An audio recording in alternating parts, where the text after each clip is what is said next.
Student, SBN college of education की online class में आपका हार्दिक स्वागत है। हम पढ़ रहे हैं डीएलईडी सेकेंड ईयर की विद्यालय संस्कृति प्रबंध और शिक्षक, जिसमें हमारे चल रहा था आरटी 2009। उसके बारे में हमने कुछ चर्चा की थी कि दिसंबर 2002 को इसके बारे में मतगणना की गई थी, एक प्रस्ताव रखा गया था। जब प्रस्ताव रखा गया 2002, 2003, 2004, 2005 में इसको निरस्त कर दिया, क्योंकि इसके पीछे कई कमियां थी, कई समस्याएं थी।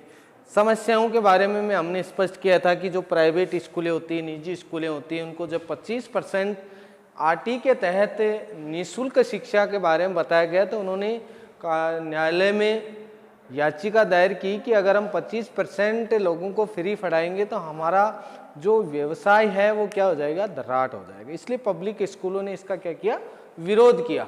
और विरोध होते हुए 2009 यानी 4 अगस्त 2009 को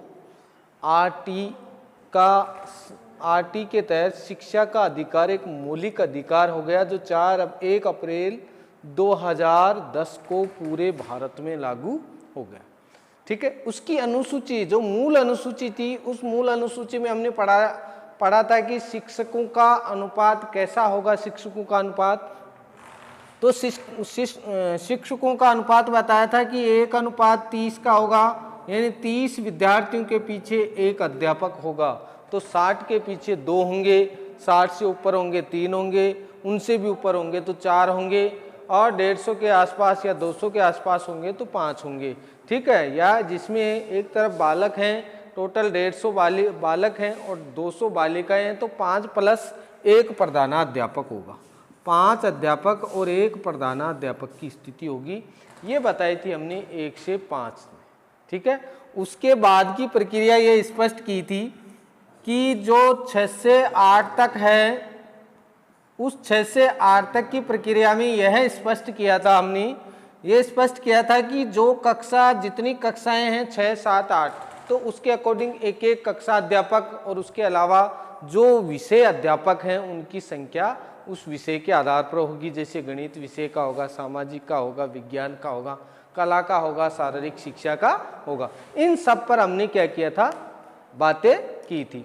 आज हम पढ़ रहे हैं NCFTE की जानकारी पढ़ेंगे, जिसमें बताया गया था कि शिक्षक शिक्षा के कार्यक्रम, शिक्षकों में सामाजिक संवेदनाएं विकसित करना, यानी शिक्षकों में सामाजिक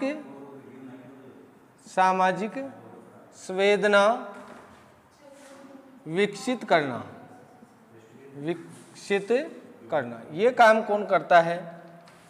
NCFTE 2009 के अनुसार विद्यालय का अर्थ स्पष्ट किया गया, और विद्यालय के अर्थ में ये संरचना बनाई गई, एक ढांचा बनाया गया कि जो शिक्षक हैं उन शिक्षकों को सामाजिक संवेदना के आधार पर कार्य संचालित करना है। यानी सामाजिक संवेदना के आधार पर शिक्षक जो हैं वो शिक्षक कैसे हो, जो सामाजिकता के साथ क्या कर सके, भावनात्मक विकास कर सके। इस प्रकार की स्थिति को इंगित किया। दूसरा इन्होंने बताया, शिक्षक को बालकों की जो अधिगम प्रक्रिया, यानी ये जो शिक्षक हैं वो जो बालक हैं, उन बालकों की जो अधिगम प्रक्रिया है वो रटने की प्रवृत्ति को छोड़े। यानी बालक जो रटते हैं, रटने की जो प्रवृत्ति पाई जाती है, उसकी जगह समझने की प्रवृत्ति विकसित करे। यानी अधिगम प्रक्रिया क्रियाशील बनाए। और अधिगम प्रक्रिया क्रियाशील कैसे बनाए? अधिगम प्रक्रिया यह है कि जो बच्चों में रटने की प्रवृत्ति है, उसकी जगह थोड़े मानसिकता, भावनात्मक और नैतिकता के विकास के साथ साथ उसको क्या करे, विकसित करे। उसके बाद उन्होंने बताई कि शिक्षकों को पाठ्यक्रम, पाठ्य पुस्तकों आदि की समालोचना करे। यानी पाठ्य पुस्तकों पर और पाठ्यक्रम पर ध्यान दे। पाठ्य पुस्तक और पाठ्यक्रम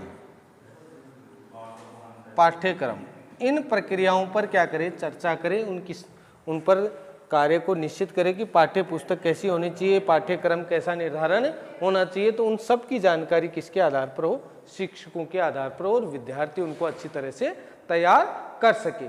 शिक्षक शिक्षा कार्यक्रमों को शिक्षकों की शिक्षक कार्यक्रमों को शिक्षकों को बालकों के विषय व पुस्तकों पर आधारित होने, जो एजुकेशन है उस एजुकेशन में जो शिक्षक कार्यक्रम आयोजित करते हैं वो विद्यार्थियों के अनुसार हो और वो किसमें आमंत्रित हो, उनकी पाठ्य पुस्तक में सम्मिलित हो। जैसे भी कल्चर प्रोग्राम होते हैं, ठीक है, किसी क्षेत्र के त्यौहार होते हैं, ठीक, जो त्यौहार होते हैं, जो मुख्य त्यौहार होते हैं, इसके अलावा जो राष्ट्रीय फेस्टिवल होते हैं, उन सब की विवरणिका उन पुस्तकों में आवंटित हो, यानी वो पाठ योजना भी वो भी पुस्तकों में क्या करे, सिलेबस में दे, जिससे कि बच्चे शिक्षक उनको अच्छी तरह से उन संस्कृति के साथ क्या करे, जोड़ सके। इस प्रकार की प्रक्रिया करे। ये संरचनात्मक ढांचा और संचालन का कार्य NCTF के द्वारा किया जाता है। उसके बाद है शिक्षक शिक्षा को बहुउद्देशीय आयामों के साथ जोड़े, यानी शिक्षक बहुउद्देशीय आयामों के साथ जोड़े, यानी शिक्षक की भूमिका इतनी विकसित करे कि किसी प्रकार की कोई समस्या भी पैदा ना हो, यानी बच्चों का मूल्यांकन समय समय पर करें, बच्चों को ज़्यादा से ज़्यादा बच्चे क्या करें, रुझान करें। बच्चे जितनी ज़्यादा रुझान करेंगे, जितनी ज़्यादा कार्य में रोचकता आएगी, उस रोचकता को शिक्षक उस पाठ्यक्रम के आधार पर उस शिक्षा को प्रभावी बनाए। इसके साथ साथ है कक्षों में पाई जाने वाली विविधताओं के अनुरूप अधिगम प्रक्रिया सामाजिक और वास्तविकता से जोड़े, यानी जो कक्ष हैं उन कक्षों में सामाजिकता के साथ उनके साथ क्या करे, व्यवहार करे और उनकी सामाजिकता के साथ ही क्या करे, विकास करे, तभी कोई कार्य क्या हो सकता है, संचालित हो सकता है। तो इस प्रकार की प्रवृत्तियों का अवलोकन करे। इसके अलावा पाठ्य चर्चा, पाठ्य पुस्तकों का विश्लेषण करे, पाठ्य पुस्तक पाठ्यक्रम का क्या करे, विश्लेषण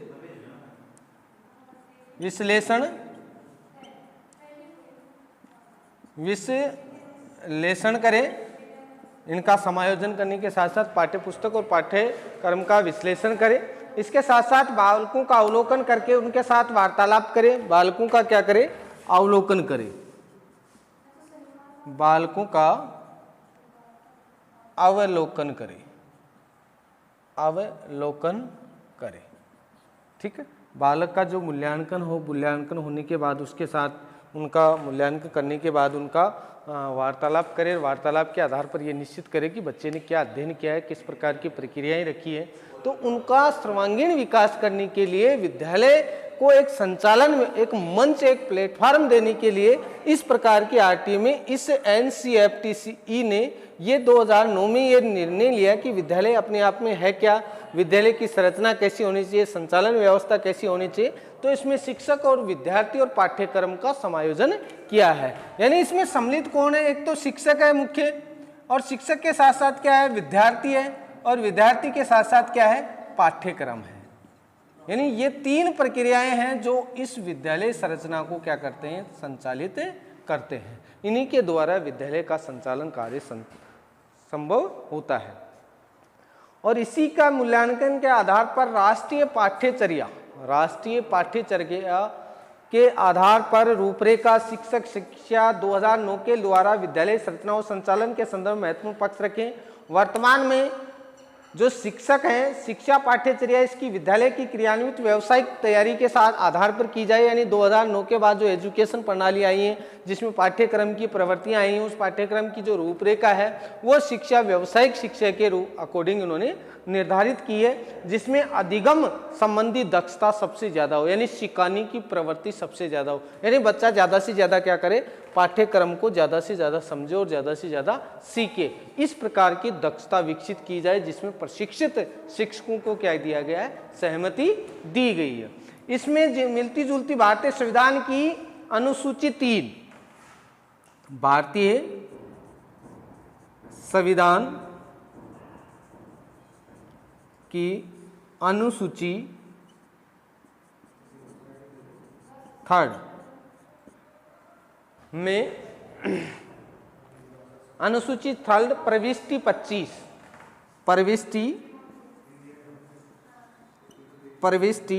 25 में ये स्पष्ट किया गया है, उन्होंने ये स्पष्ट किया कि सामाजिक उद्योग संबंधी और तकनीकी संबंधी प्रशिक्षण केंद्र होने चाहिए, यानी ITI केंद्र होने चाहिए, सबसे ज़्यादा प्रशिक्षित केंद्र स्थापित किए जाने चाहिए। और उनके साथ साथ राज्य सरकार उनके साथ मिलजुल कर कार्य को क्या करे, संचालित करे, यानी व्यवसायिक औद्योगिक शिक्षा के साथ उसको जोड़े और उसी औद्योगिक शिक्षा के साथ जोड़कर अनुसूची 3 प्रविष्टि 25 के आधार पर अलग अलग धाराओं में इनको स्पष्ट किया गया है। धारा 29 के अनुसार अल्पसंख्यकों के हेतु का संरक्षण किया जाए। धारा 29 में क्या दिया गया है कि अल्पसंख्यक, जो अल्पसंख्यक हैं उन अल्पसंख्यकों के साथ क्या किया जाए, कार्य संचालन किया जाए, अल्पसंख्यकों का संरक्षण किया जाए, अल्पसंख्यकों का संरक्षण किया जाए, उनको संरक्षण दे। ठीक है, ऐसी स्थिति पैदा करे जो अल्पसंख्यक के एजुकेशन में भी आरक्षण की सुविधा दी जाए। जैसे दूर दराज के बच्चे हैं जो एजुकेशन प्राप्त नहीं करते हैं, उनको मिड डे मील का भोजन के साथ साथ दूर दराज से बच्चे आते हैं उनको क्या दिया जाए, किराए का वाउचर भी दिया जाए। इस प्रकार की 2009 के पाठ्यक्रम में 2009 के नियमों के आधार पर शिक्षा संचालन के लिए ऐसी व्यवस्था, एक ऐसा ढांचा बनाया गया है। उस ढांचे में ये निश्चित किया गया है कि धारा 29 के तहत ये किया कि जो अल्पसंख्यक हैं, अल्पसंख्यकों की जहाँ जनसंख्या है उनको क्या दिया जाए, संरक्षण दिया जाए। इसके साथ धारा 30 में शिक्षा संस्थाओं की स्थापना, धारा 30 में क्या किया, शिक्षा संस्थाओं की क्या करे, स्थापना करे। शिक्षा संस्थाओं की स्थापना, शिक्षा संस्थाओं की क्या की जाए, स्थापना की जाए और अल्पसंख्यकों का अधिकार दिया जाए। और जो अल्पसंख्यक हैं उन अल्पसंख्यकों को क्या दे, जो अल्पसंख्यक हैं उनका अधिकार दिया जाए, अधिकार दिया जाए। जो अल्पसंख्यक हैं, यानी धारा 30 में क्या लिखित है, धारा 30 में है कि शिक्षा संस्थानों की स्थापना की जाए और उन शिक्षा संस्थानों में जो अल्पसंख्यक हैं उन अल्पसंख्यकों को उनका अधिकार दिया जाए, एजुकेशन में उनका अधिकार निश्चित किया जाए। उसके बाद धारा 46 क्या कहती है, अनुसूचित जाति जनजाति दुर्लभ वर्ग। अनुसूचित 46 क्या कहती है, 46 धारा में क्या किया कि जो अनुसूचित जाति जनजाति दुर्गम दुर्लभ जो बच्चे हैं उनको एजुकेशन देने का अधिकार दिया जाए, यानी उनको संरक्षणता दी जाए, उनको फायदा दिया जाए, यानी दुर्लभ वर्ग। दूर दराज के जो बच्चे हैं, जो दुर्लभ हैं, जो गरीब हैं, उनके लिए इसमें विवरण दिया गया है। उसके बाद है हिंदी भाषा का प्रसार हो, धारा 343। धारा 343 में क्या बताया, इन्होंने बताया कि हिंदी भाषा का प्रचार प्रसार हो, हिंदी भाषा का क्या हो, प्रचार प्रसार हो, सबसे ज्यादा हिंदी भाषा का ही विकास किया जाए, ये 345 में स्पष्ट किया गया है। ठीक है, इसके अलावा इन्होंने क्या किया, धारा 350 में प्राथमिक स्तर पर बच्चों को अपनी मातृभाषा में शिक्षा दी जाए। 350 में क्या की, प्राथमिक स्तर पर मातृभाषा में शिक्षा दी जाए, यानी प्राथमिक 1 से 5 तक कैसी भाषा हो, मातृभाषा में शिक्षा दी जाए। ये उन्होंने धारा 350 के तहत कार्य संचालित किया। उसके अलावा उपबंध 25 के अनुसार श्रम कानून चिकित्सा एवं अन्य व्यावसायिक प्रशिक्षण दिया जाए। उपबंध 25 में व्यावसायिक प्रशिक्षण दिया जाए, प्रशिक्षण दिया जाए, किसमें, उपबंध 25 में। इसके बाद उपबंध 25 के अनुसार केंद्र व राज्य सरकार मिलकर राष्ट्रीय योजनाएं निर्मित करे। इसी के अकॉर्डिंग राज्य और केंद्र सरकार योजनाओं को क्या करे, योजना निर्मित करे।